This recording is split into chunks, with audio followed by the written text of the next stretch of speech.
I was invited to a wonderful all-black church. I'm sitting there, and a lady comes in. She sits down from me, and she says hello, and I said hello. And I didn't understand, this lady's going to change my life forever.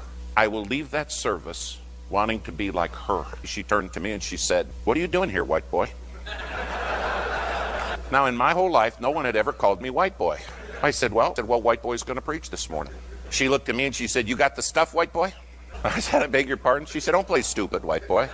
She said, "If the preacher ain't got the stuff, we don't have church. If you don't got it, you sit right down here and let somebody stand up there that's got the stuff." She said, "Now, you got it or not?" I said, "White boy's got the stuff." I didn't know what to say. She said, "They tell you how we do stuff here?" I said, "No." "Oh," she said, "Well, let me tell you. Service going to start right on time." She said, "And we're going to sing for at least an hour." She said, "Sometimes we sing more than an hour." She said, "You love to sing, white boy?" I said, "Oh, yeah, I never get enough of it." Right. She says, "After we're done singing, we have testimonies." She said, "People talk about stuff they've been delivered from." She said, "Man, sometimes they stand up and, man, they confess crimes they've done. It's good." And she said, "Man, when they confess a crime, we take them right down to the jail and turn them in." She said, "You've not done any crimes, have you, white boy?"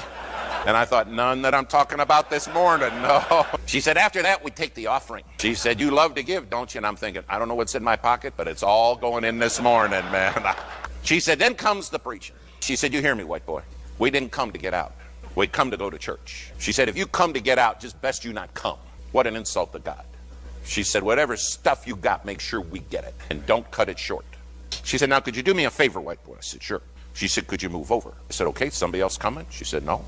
She said, "Because when I get singing, I needs my room." She said, "You see, I'm addicted to praising him." She said, "I don't like it. I adore it." She said, "It's the passion of my life, praising him." I moved over. That dear sister, man, she got singing. And you know what? She's singing and crying, and pretty soon I'm crying. And I don't know why we're crying. Her passion pulled me in.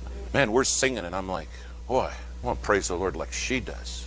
I'm up by the preacher, and I said, "You know that lady down there?" He said, "Yeah, you're sitting down there by Abby, Sister Abby." I said, "Preacher, she's amazing."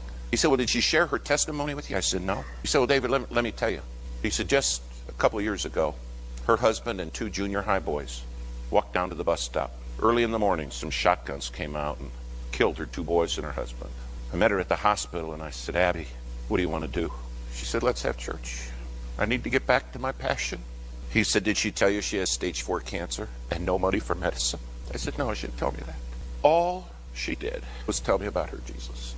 And all I know is I want to be like her." Would anybody want to be like you?